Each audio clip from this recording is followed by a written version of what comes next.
Thanks for staying with us. Imagine with just one round of voting getting a $100,000 raise. And that is just what happened for one LCG employee tonight as the council approved its budget.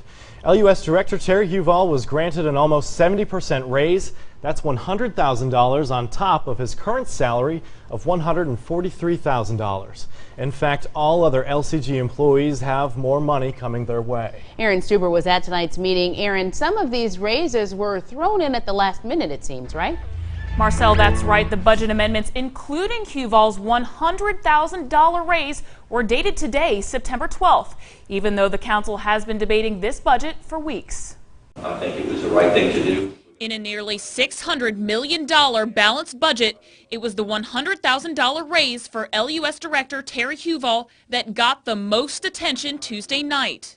The public sector government should not be competing with the private sector when it comes to salaries. Okay, it's public service. Basically, if you have something in the private sector where you make $100,000, if you make $100,000 in the public sector, that is worth more than the private sector because you get a lot of benefits, retirement and things that the private sector does not more or less afford like the government does. The raise was recommended by City Parish President Joey Durrell. This is a conversation that we've had often over the last several years, knowing that Mr. Huval was hired in the early 1990s at market-based pay, and over the years the market has moved like this and his pay has not kept pace anywhere close. Had we been doing this incrementally over the years, it wouldn't feel like this big old number out there.